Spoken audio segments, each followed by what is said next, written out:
I hope you all had a restful night and are ready to get into today's webinar.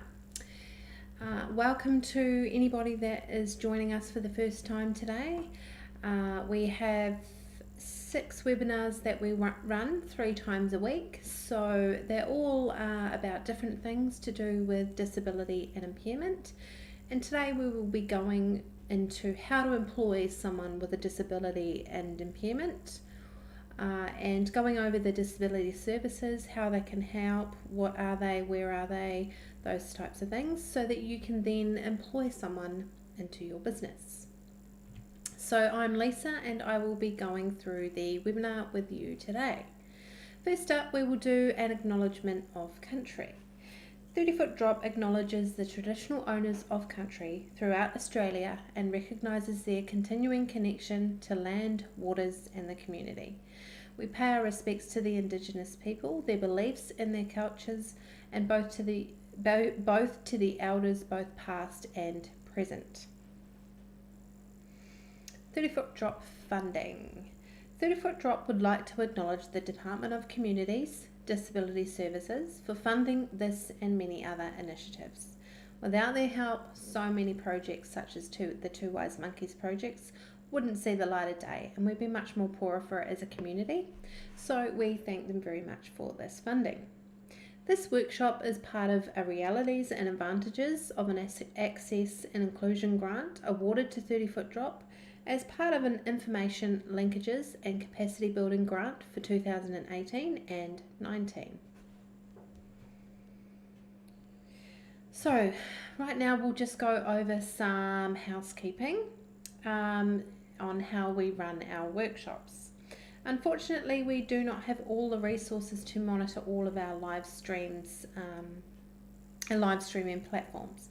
So what that means is if you're wanting to send me a direct message, you'll just need to jump into the link below, which is www.30footdrop.com.au/live.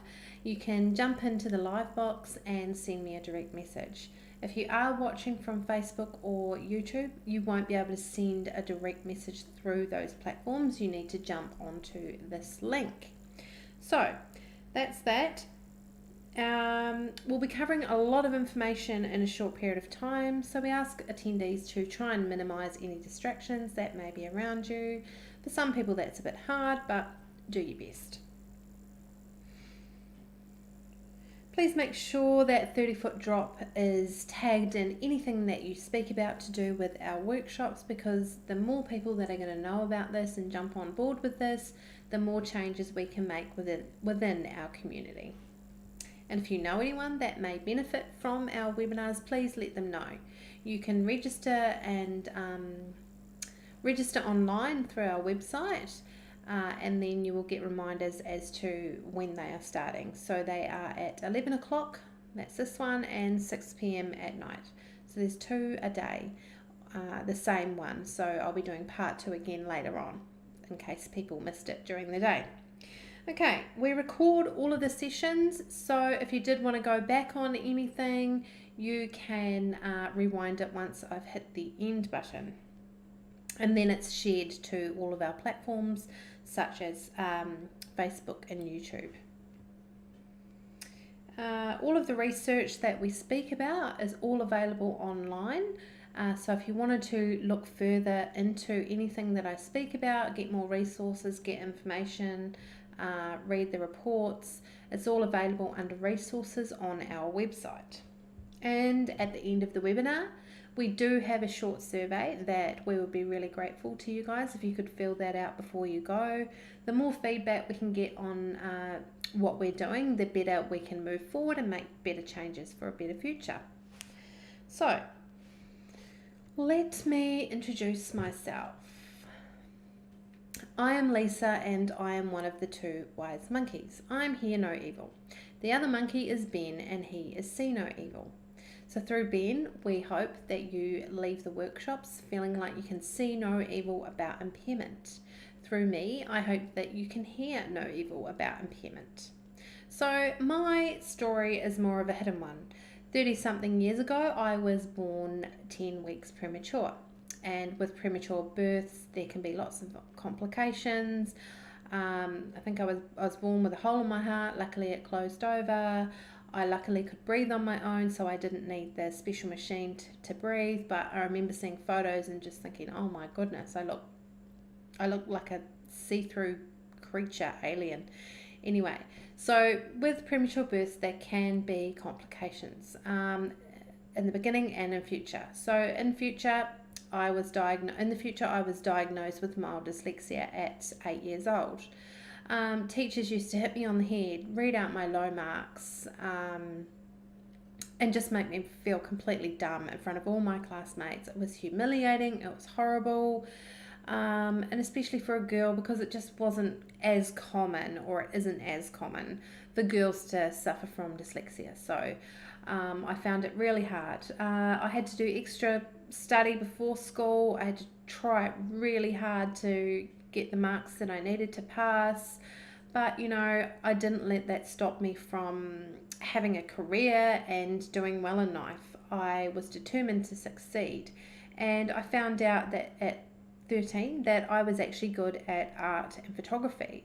My path was going to be more down the creative line than being an amazing mathematician or speller, which isn't important if you struggle anyway. So I went on to getting a arts diploma. I have a museum grade diploma where I work with fine art in galleries. I've organised exhibitions. I've had my own exhibitions, own art exhibitions. I've sold artwork, everything to do with art and the exhibitions and art gallery and all of that kind of stuff I've done for the last 12 years. And it's taken me all around the world. I've travelled and done it in different places all around the world, and I've loved it. But I also have a counselling degree, because I think with going through what I went through growing up and all sorts of other life experiences, I wanted to be able to help people and help people realise that you can get through things. You can find yourself and your passion and your creative sides. So if you do suffer from a learning difficulty or something like that, then I'm here to say don't give up. With extra help and support, you can get there, and you will have a passion that you are good at. And it's just a matter of finding it and following it.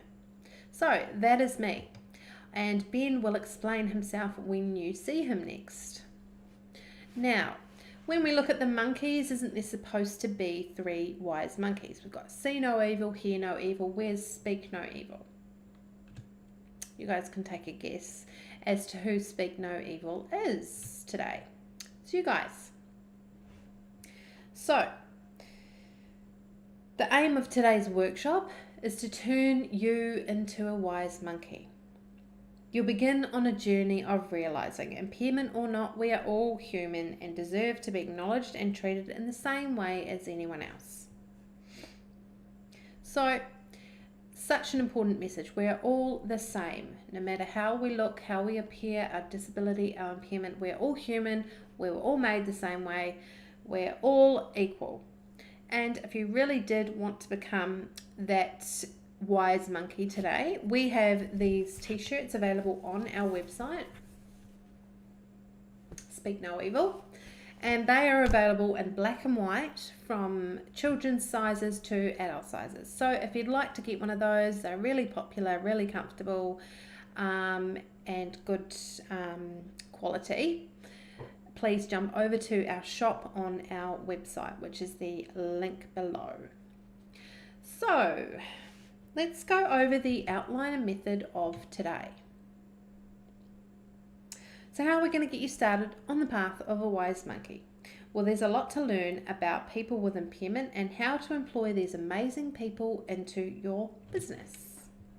First up, we're going to look at the disability employment services, what they are and how they can help your business. After that, we will go through 5 tips on how you can prepare your business to employ people with a disability or impairment. To finish up, we will do an open forum where people can ask questions and we can talk about those questions. So how are we going to cover this? What will our teaching method be? The answer is fun, open, honest discussion. If we can't be open and honest about the effects and the needs of disability and impairment then things aren't going to change. And that is why we're here, because we are going to be open and honest with how we feel and what we want to change. Things won't get better in the future if we can't be open and honest. Don't hold it inside. Let it out. Tell people, tell businesses what you want and need. It's so important to make these changes. So, what is our teaching method? I've already said that, haven't I? Sorry, you'll notice that there is very little written content on the slides, and that is because we are here to interact with each other and for it not to be too complicated. If you've got too much wording on there, it's complicated, stylized script, too much colors, it's very overwhelming for people. So it's nice and simple, easy to understand. And if you are watching with a hearing impairment and you're finding it hard to hear me, you can jump over to Facebook and just turn the sound down and you will have subtitles. So that's an amazing thing that Facebook have done, and hopefully more platforms like YouTube and other things will come up with that idea too. I'm sure it won't be long before that happens. Anyway, so it's nice and easy to follow, and we also don't believe in death by PowerPoint with too much wording. So that is the outline and method of today.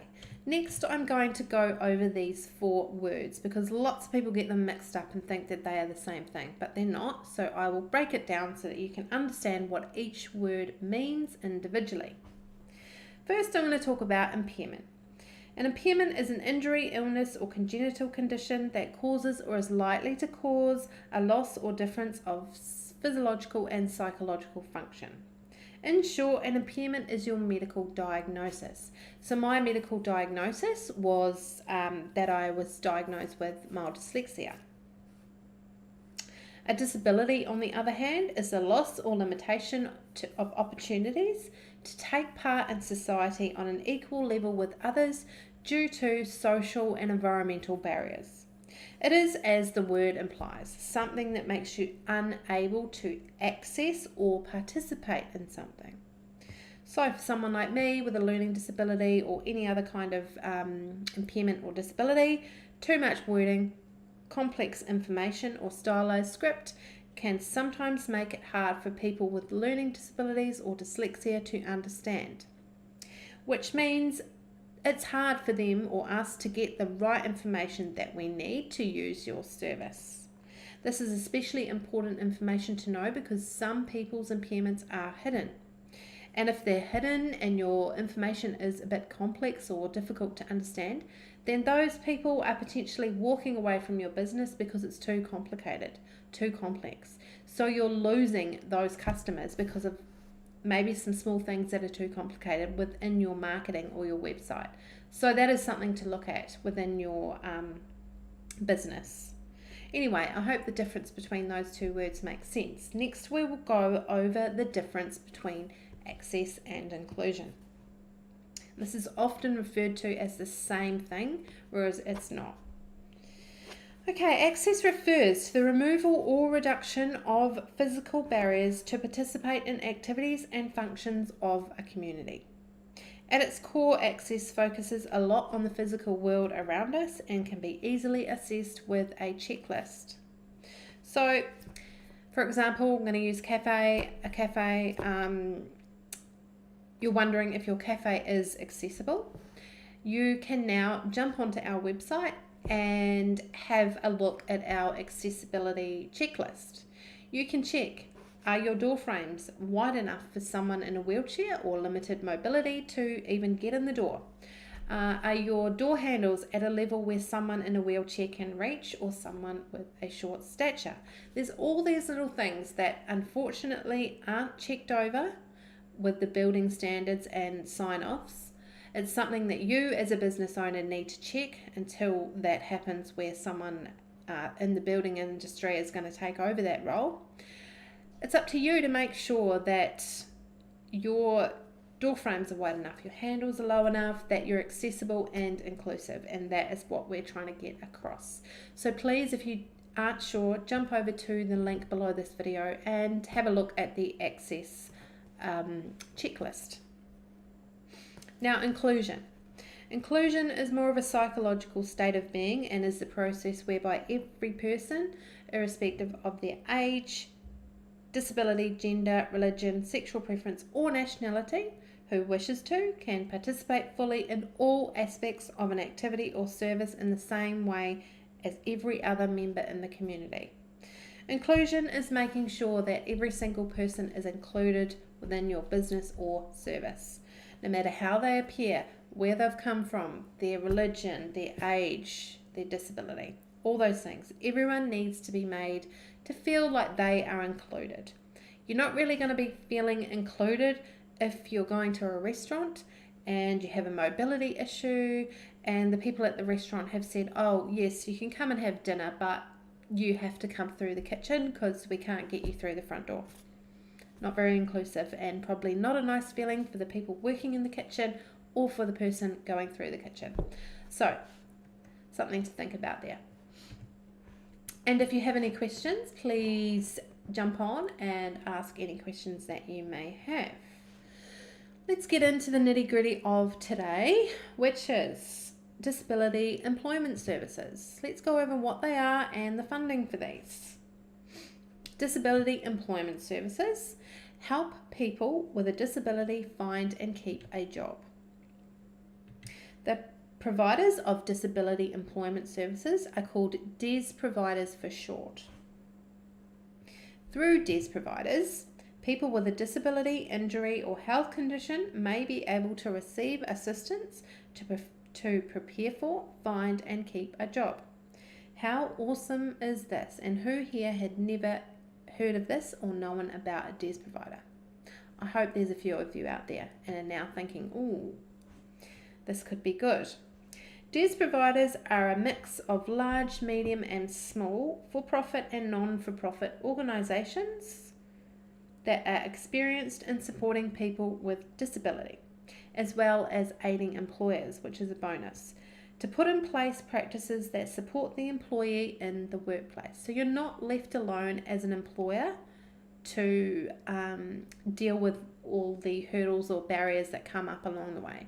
You've got someone there, and that is a DES provider. So if you're having trouble finding work, please contact your local DES provider or have a look for more information on our website.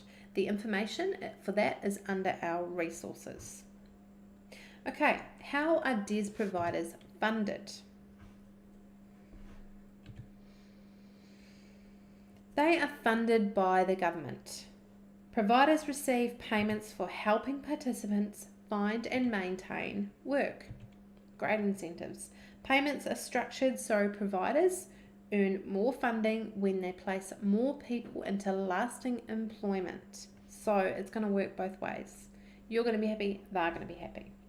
This acts as an incentive to make the best possible match. Okay, next, let's go over the 3 services that they offer. They are job matching, role creation, and support. Let's go over these. First up is job matching. How do DES providers make sure they find the right match? It's all about understanding both parties' needs. The DES provider is that link between the two. The DES provider will help the job seeker find their career history and aspirations, will help understand their barriers and work with those. They will help the employee by exploring their capabilities and qualities. This will also help the candidates they will also help the job candidates get ready through work experience, training, and volunteering, making sure that the candidate is as job ready as they possibly can be for your business or service.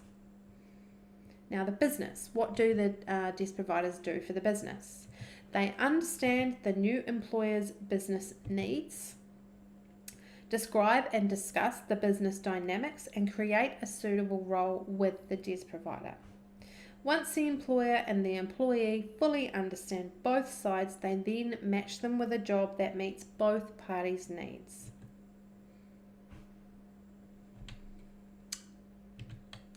Now, where do these clients come from? DES candidates are not forced into employment, which is good to know. So I'm saying this, you haven't got someone that doesn't really want to be there. They are actively looking for work and really want the job and are looking through their local DES provider. So, you're not going to be wasting your time. They come to DES providers in a variety of ways, which are through word of mouth, through self-referral following a discussion with a team member, family or friend, self-referral after exposure to advertising and social media platforms, referral from a healthcare professional or community agency or school, referral from Centrelink or another government agency, self-determining move from another provider, community talks, community help desks and pop-up shops, employment forums and expos, and of course through us. So there are many ways that people are coming to find out about the DES providers. So there are lots of people coming in wanting to find the right job, and vice versa, the employers to find the right person for the job. Okay, now we're going to go over role creation and job carving and how it works with the DES providers. Okay, this is all about improving your business's efficiency, finding tasks that can be done by people less qualified, which are also cheaper, and allowing the more qualified people to continue being productive. Who doesn't want that in their business? Okay, so an example of this is there are 4 mechanics employed at a workshop. They spend the last 30 minutes of each day cleaning up the workshop. During this time, they are not creating profit and costing a total of 2 hours wages at full mechanics rates. A lot of money. Employing someone to come in for 2 hours a day at a lower rate will allow the mechanics to continue generating profit for the business. And how amazing would it feel to know that you, as the owner of a business, have employed someone that really wants that job? And how beneficial would it be for you to save money and time by employing someone that is seeking a job through their DES provider? So it's a win-win situation. You're saving money. You're also employing someone that is really wanting a job. And I mentioned yesterday in webinar part 1, one of Ben's friends was looking for a job, and she applied for a job 183 times. Now that takes patience and a lot of effort. So, these people are finding it hard to get jobs as it is, and if you can create them a job which is going to save you money, it's a total win-win. And these people with disability and impairments are so appreciative of that job, and they'll do anything to hold on to it. So, support. How do the DES providers support you guys? As well as job matching and role creation, DES providers also offer the following 2 free services. These are candidate support and application assistance. Just gets better and better. Candidate support, let's go over that. DES providers support their candidates in their role by regular on and off site visits, where they ensure the candidate is continuing to understand the employer's expectations and needs. They also look at any requirements for assistive technology for both parties. Monitor developing requirements to maintain that performance and deal with any issues and questions swiftly. Most DES providers will be contactable outside of office hours. So if you as an employer are finding you're not sure how to deal with this certain barrier or the certain need that your employee has, you can contact your the DES provider support person who's working with your employee. It's not just for the employee, it's also for you as a business owner. You can ring them up, you can discuss things to make sure that you make the right decisions for your employee. Okay, so application support, how else can they support us? DES providers will provide the following free assistance. They will help with the wage subsidy applications, the workplace modifications applications, which are done through Job Access. Both these subsidy sources were covered yesterday in Tapping in Part 1, which you can go over again or you can book into for next time. So, how do you get started? Get in touch with your local DES provider in your town or region. Provide them with the required information. Employ a matched candidate. This DES provider will gather the required information for starting and organising an employee. They'll fill out the paperwork and any other requirements in order to proceed with that employment. How stress-free for both parties would this be, knowing that DES provider will do all the paperwork for you? And that could be a reason why it's putting you off wanting to do it, because you think, oh, just don't have time for all that paperwork and to sort it out. The DES provider will sort it out. That's their job, and they are wanting employees to employ their amazing people that they have waiting there for you to give them a call and employ them. So after that, enjoy your amazing new employee. Now, preparing your business. So now that you have committed to employing someone with a disability, what is next? Here are 5 tips on how to get you started to ensure your employee reaches their full potential. Candidate selection. As with all hiring, it's important to get the right match. A person's disability may be quite irrelevant to the kind of work required, which means people with a disability are employed all across the board. Using a DES provider, though, will give you a far wider talent pool of people with objective and relevant advice when making your decision. So you're far safer to go through the DES provider because you've got that support there and you've got that help. Now, disability awareness training. Many people are apprehensive about dealing with a new team member living with a disability. Conducting targeted training for your staff can address these questions and help people to be more confident with working with their new colleague. This promotes positive attitudes and teamwork and ensures that everyone is treated equally and fairly. Funding is available for this training via Job Access.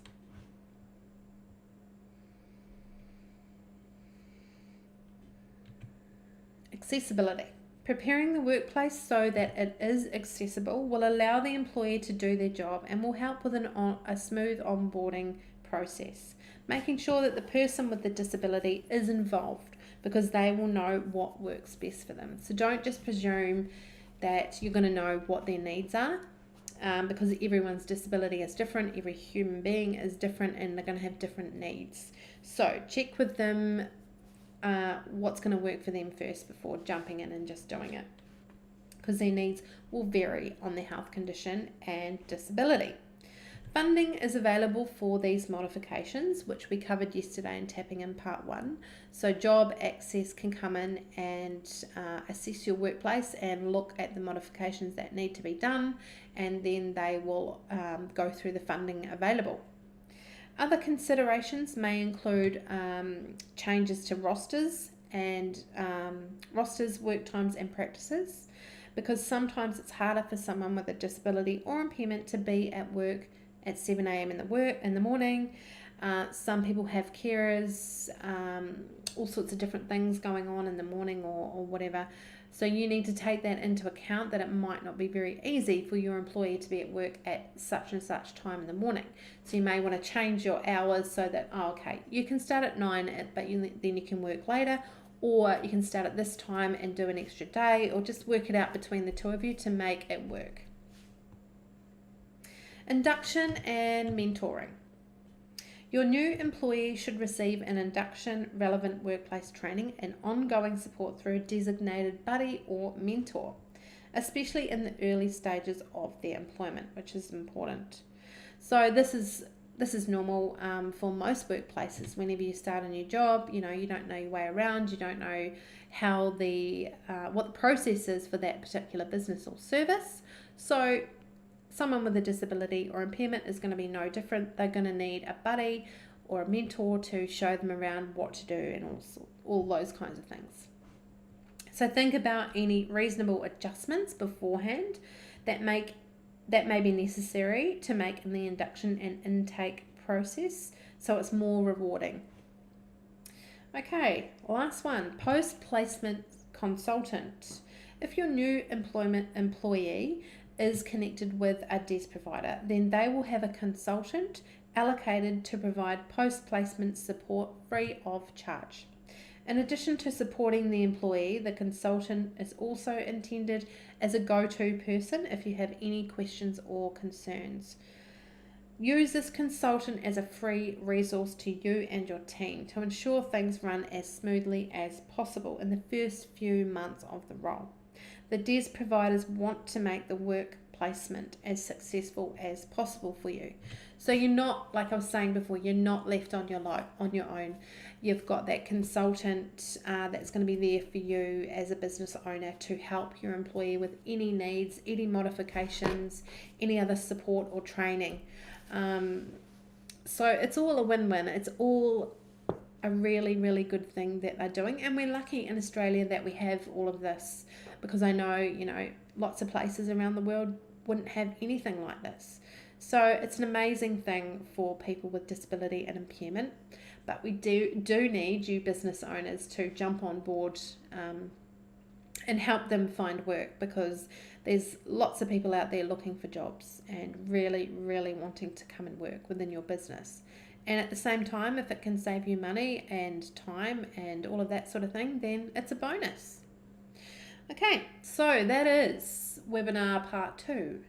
I hope you all enjoyed it today. And if you have any questions, I'm now going to hit the question button. So you can jump on there and ask any questions. But if you do have to go, please, before you go, fill out the survey. So you just need to follow the link below the video and go into live and then press survey part 2. Right, so I'm going to press question time now, but if you have to go, send anyone over tonight that may be interested in doing this at 6 p.m. Or other than that, I will see you next week for webinar part 3 on Tuesday. Okay, so I will see the rest of you soon. Thanks very much for joining me if you're going now. And the rest of you I will see in a few minutes. Thank you.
Welcome back, everyone that's stuck around.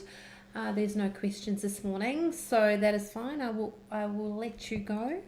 Thanks very much for joining me today. Please, if you know anyone, send them along tonight for another repeat of this one at 6 p.m. I look forward to seeing you guys next week for Tapping In Part 3. Thanks for joining me today and have a good day. Thank you. Bye.